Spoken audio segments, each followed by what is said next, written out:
એની અર્પણની અત્રેથી થઈ છે ત્યારે આપણે સૌ એકવાર ફરી જોરદાર તાળીઓના ગડગડાટની સાથે આ વધાવીએ. લક્ષાધિપતિ આચાર્ય ભગવંત શ્રી અભયદેવ સુરેશ્વરજી મહારાજ સાહેબ અને નૂતન આચાર્ય એવા શ્રી મોક્ષરત્ન સુરેશ્વરજી મહારાજ તેમજ સાથે પધારેલા સાધુ ભગવંતો અને એ જ રીતે સાથે પધારેલા અન્ય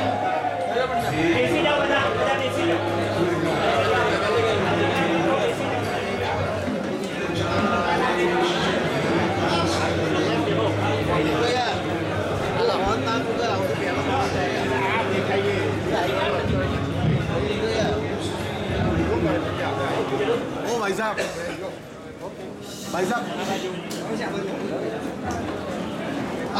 दिव्य प्रसंगे वड़ताल टेम्पल बोर्डના ચેરમેન શ્રી એવા સદગુરુ કોઠારી સ્વામી દેવપ્રકાશ સ્વામી વડતાલ સ્વામિનારાયણ મંદિરના મુખ્ય કોઠારી એવા સદગુરુ શાસ્ત્રી સ્વામી ઘનશ્યામ પ્રકાશ દાસજી સ્વામી सद्गुरु बनी एवा सद्गुरु शास्त्री स्वामी नीलकंठ चरणदासजी स्वामी परम पूज्य सद्गुरु शास्त्री स्वामी बालकृष्णदासजी स्वामी सारंगपुर वाला परम पूज्य सद्गुरु कोठारी स्वामी घनश्याम प्रसाद दासजी स्वामी पूज्य के शास्त्री स्वामी पूज्य सत्संग भूषण स्वामी पूज्य गोविंद प्रसाद दासजी स्वामी मैनपुर वाला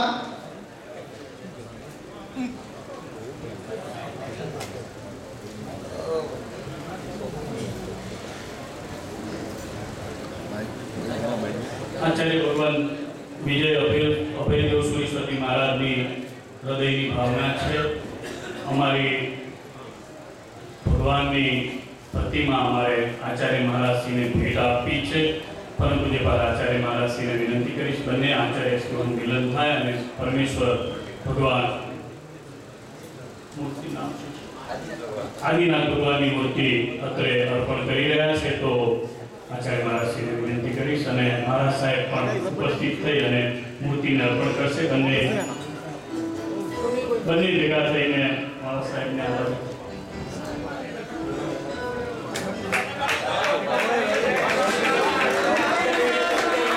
बोलो स्वामिनारायण भगवान की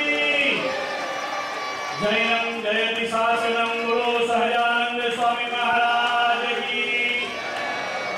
आ सुभग समन्वय ने આપણે બે હાથ ઊંચા કરીને તાળીઓના નાદથી વધાવીએ।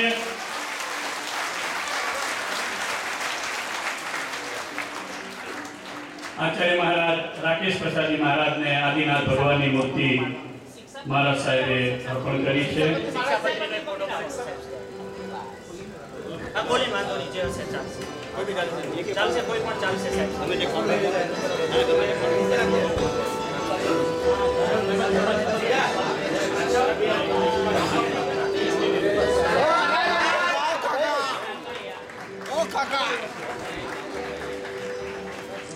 शिक्षापत्री जे लखाયેલી છે એમાં બે રીતની शिक्षापत्री महाराज साहेबે બે शिक्षापत्री તૈયાર કરી છે। એક સંસ્કૃતની નીચે ગુજરાતી અને એક સંસ્કૃતની નીચે ઇંગ્લિશ એ રીતે બે ભાષામાં शिक्षापत्री લખીને महाराज साहेबે અર્પણ કરી છે। पवित्र संदेशाओ जन जन सुधी जाए शिक्षापत्रीना दरेकमां धर्म व्यापे एवो शुभ हेतु छे। पूज्यपाद महाराज श्री गादी पधारવું થશે। આગળનું કાર્ય हरियाणा की पूज्यपाद शास्त्री स्वामी भक्ति जीवनदास जी स्वामी, दभाण की शास्त्री स्वामी शांतिप्रिय दास जी स्वामी, डाकोर की पूज्यपाद भानुप्रकाश दास जी स्वामी, विगेरे स्थानों की पूज्य लक्ष्मी प्रसाद स्वामी, घनश्याम प्रकाश स्वामी, न्यालकरण स्वामी, जगत प्रकाश स्वामी, राधारमण दास जी स्वामी, घनश्याम चरण स्वामी, शास्त्री स्वामी सुखदेव प्रसाद दास जी स्वामी नाथ, धर्मनंदन स्वामी एसजीवीपी थी, हरिमुकुंद दास जी स्वामी वड़ताल थी, प्रभुचरण दास जी स्वामी कलाले थी वगैरह अनेक धामधाम की संतो उपस्थित छे। अनेक महानुभावो आ प्रसंगे उपस्थित छे। त्यारे कहेवानुं मन थशे गुजरातना गौरव समा श्री कृष्णकांत भाई उनड़करने विनंती करवी छे। एमना ज शब्दोथी एमने अत्रे आवाहित करवा छे। कोईनी संवेदनाने स्पर्शा वगर अपनी संवेदना सजीवन थती नथी। આવી જ એમના હૃદયની સદાને માટે સતત ભાવના છે અને કોઈ પણ સારું કામ આપણને પોતાથી વધારે નજીક લઈ જાય છે. આવા શબ્દોના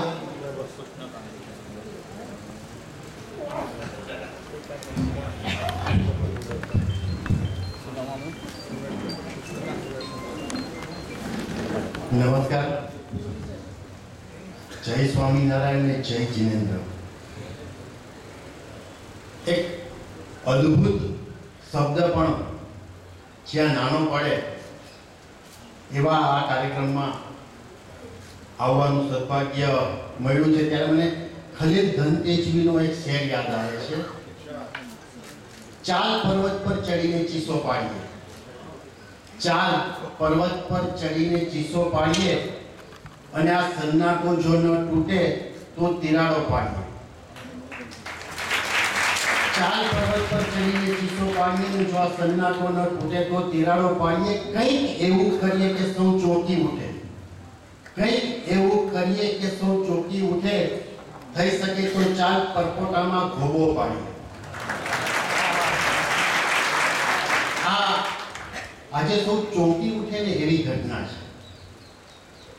બે ધર્મોનું મિલન અને અનેક ધર્મોની હાજરી એ આજના સમયની સૌથી મોટી જરૂરિયાત છે. આચાર્ય શ્રી રાકેશ પ્રસાદજી મહારાજ, ચેરમેન શ્રી દેવપ્રકાશજી મહારાજ, વડતાલના મુખ્ય કોઠારી સ્વામી શ્રી ઘનશ્યામ પ્રકાશજી મહારાજ, ડોક્ટર સંત સ્વામી અને જેમને સાંભળવા મને ઓલવેઝ ગયમાં છે એવા મારા સંત અને પરમ મિત્ર એવા નૌતમ પ્રકાશજી મહારાજ, વિજય અભયદેવ સુરેશ્વરજી મહારાજ અને વિજય મોક્ષ રત્ન સુરેશ્વરજી મહારાજ એ આજના આ અલૌકિક અવસર માટે નિમિત્ત બન્યા છે. અગેન એક શેર કહેવાનું મન થાય છે. મરીઝનું આ શેર છે. આમ જ નિભાવે પ્રેમને એવાય હોય છે, આમ જ નિભાવે પ્રેમને એવાય હોય છે. એવું કશું નથી કે વચન હોવું જોઈએ. જીવનમાં લાખ ઘટના બને ભલે બને, જીવનમાં લાખ ઘટના બને ભલે બને, એમાંથી એક બેનું મનન હોવું જોઈએ.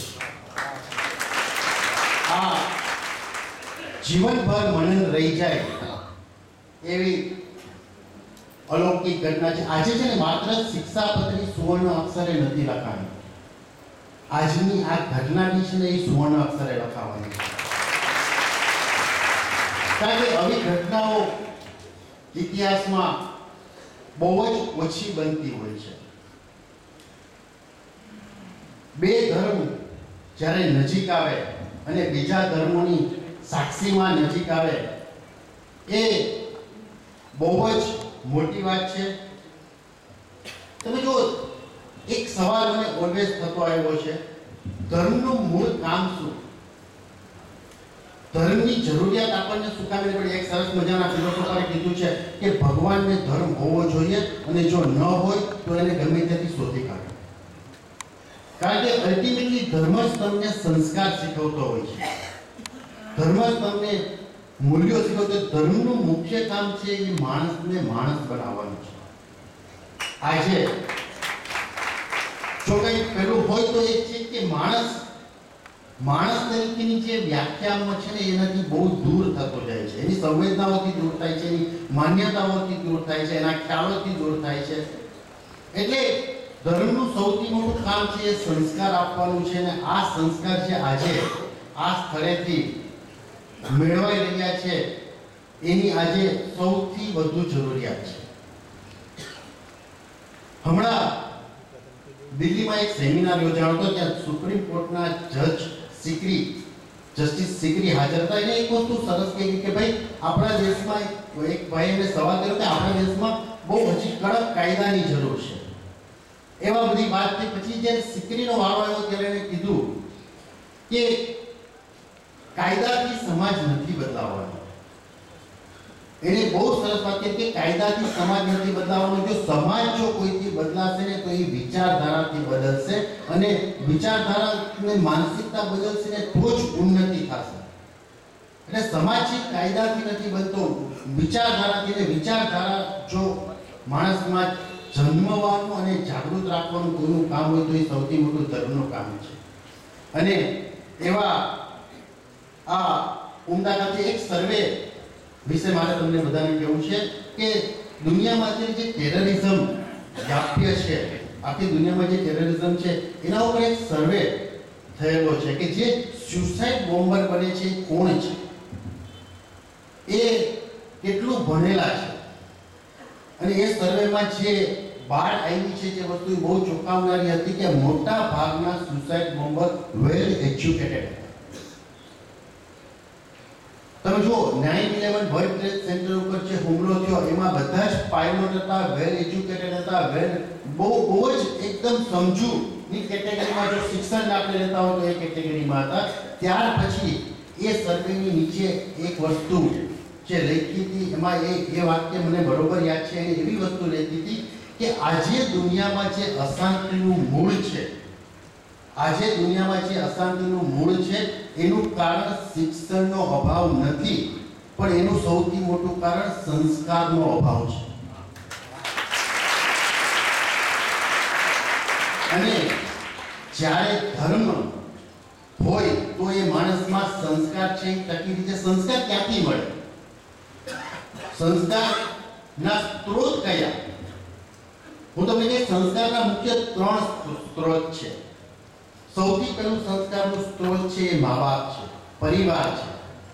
પણ કમસે કમ એ સ્ત્રોત પણ હવે થોડોક સુકાઈ ગયો છે. પરિવાર છે એ વિભક્ત થઈ ગયા છે. એક સંયુક્ત પરિવાર હતા એની માન્યતા, એના ખ્યાલ જ આખા દૂર થઈ ગયા છે. અને એક વિભક્ત પરિવારમાં આપણે બધા રહેવા માંડ્યા છે. પતિ પત્ની છે, સંતાનો છે. પતિ પત્ની બી કામ કરતા લોકો છે કે એની પાસે સંતાનોને સંસ્કાર આપવાનો ટાઈમ જ નથી. આજની સૌથી મોટી સમસ્યા હોય છે કે મા બાપ પાસે સંસ્કાર આપવાનો ટાઈમ નથી. એટલે પેલો સ્ત્રોત ત્યાં સુકાઈ ગયો છે. પછી બીજો સ્ત્રોત છે એ શિક્ષક, પેલું શાળા છે કે તમને સ્કૂલમાંથી કે શાળામાંથી કે શિક્ષક પાસેથી સંસ્કાર મળે. કમનસીબી સાથે કહેવું પડે કે એ સ્ત્રોત પણ હવે સુકાઈ ગયો છે. કારણ કે શિક્ષક છે, શિક્ષણ છે એ બિલકુલ કમાણીનું સાધન બની ગયું છે. જે એજ્યુકેશન ઇન્સ્ટિટ્યૂટ છે એટલી બધી ફી લઈને તમને ખાલી ચોપડીનું જ્ઞાન છે એ તમને શીખવાડે છે. તમારે પાસ થવાનું છે, મેક્સિમમ માર્ક લેવાના છે, ત્યાં શિક્ષણનું કાર્ય પૂરું થઈ જાય છે. અને હવે જો કોઈ એકમાત્ર સ્ત્રોત બચ્યો હોય તો એ ધર્મ છે. ધર્મ જ માણસને સાકાર કરે છે.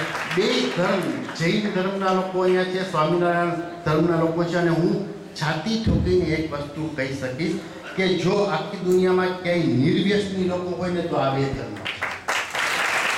સ્વામિનારાયણ અને જૈન ધર્મમાં સૌથી વધુ નિર્વ્યસની લોકો આ બે ધર્મમાં છે. ધર્મ માણસને પોતાની ઓળખ આપે છે. આપણે બધાની અંદર છે ને નાના નાના બધા અંશો પડ્યા હોય છે. આપણી અંદર જ એક નાનકડો સંત બેઠો છે, આપણી અંદર જ એક નાનકડો શેતાન બેઠો છે, આપણી અંદર એક બદમાશ બેઠો છે, આપણી અંદર જ એક ચોર બેઠો છે, આપણી અંદર જ એક નાનકડો ટેરરિસ્ટ બેઠો છે. પણ એક જણો માથું ઉચકે ને ત્યારે બીજોને ટાકલી મારીને બેસાડી દે છે. અને એ કહે છે કે ના, તારાથી આ ન થાય, તારાથી આ ન થાય, તને આ ન શોભે. આપણે બધાને તમે માફ કરજો, તમને બધાને ક્યારેક એવો વિચાર આવ્યો હશે કે ભાઈ સારા થવામાં કંઈ માન નથી. આખી દુનિયા સ્વાર્થી છે. આપણે સારા રહીશું જેનાથી કોઈ બહુ મોટો ફેર પડવાનો નથી.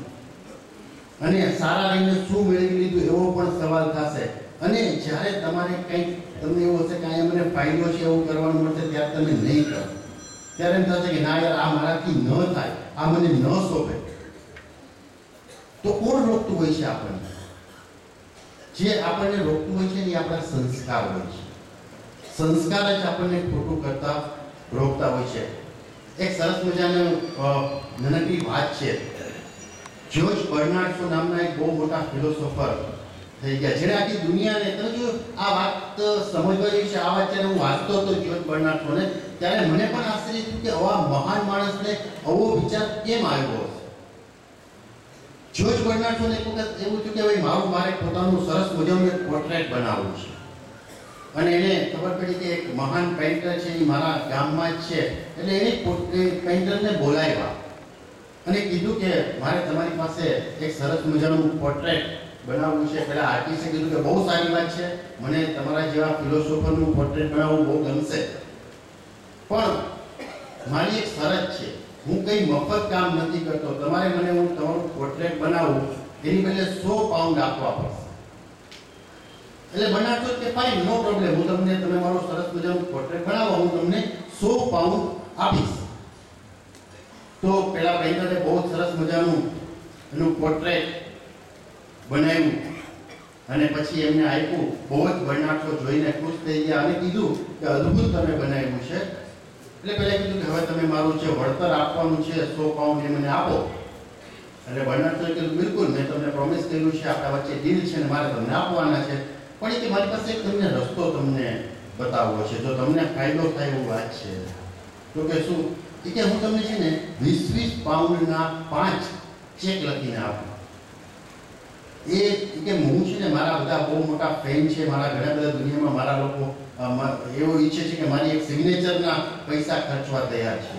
તમને કે હું $20 પાઉન્ડનો જે ચેક આપીશ ને, એ તમે બહાર મારા ફ્રેન્ડને બતાવશો ને તો એ 25 પાઉન્ડમાં લઈ લેશે. અલ્ટિમેટલી તમને 5 20ના છે એ 25 મળશે ને 100 ની બદલે તમને 125 પાઉન્ડ મળશે. તો તમને 25 પાઉન્ડનો વધુ ફાયદો થશે. પેલા પેન્ટરને કીધું કે સાચી વાત છે, મને શું પ્રોબ્લેમ છે, મને 125 પાઉન્ડ મળતા હોય તો. એટલે એને 5 ચેક લખીને આપ્યા. તમે જુઓ, આ વિચાર પાછળ બર્નાર્ડ શોને શું થયું હશે? એની એક જ વસ્તુ છે કે જો આ માણસ મારા ફ્રેન્ડને ચેક વેચી દે તો એ કઈ વટાવવા નથી જવાનું, એ તો છે એટલે મારા 100 પાઉન્ડ બચી જશે. તમે જો બર્નાર્ડ શો જેવા મહાન માણસને આવી વિચાર આવતો હોય તો આપણે તો બહુ સામાન્ય માણસ છે, તો આપણને બી ક્યારેક એવો વિચાર આવતો હોય છે કે ત્યારે આપણને કોણ રોકે છે? ત્યારે ક્યાંક ને ક્યાંક આવા સંતોની વાત, આવા મુનિઓની વાત એ આપણને રોકતી હોય છે કે ના, તારાથી એવું ન થાય, તારાથી કોઈને ન છેતરાય, તારાથી કોઈનું ખરાબ ન થાય. તો ક્યાંક ને ક્યાંક આ બધી અસર થાય છે. છેલ્લે થોડી વાત એ કરવી છે કે તમે જો દુનિયામાં આપણને બધાને ખબર છે કે આપણે શું કરવું છે, શું કરવું જોઈએ.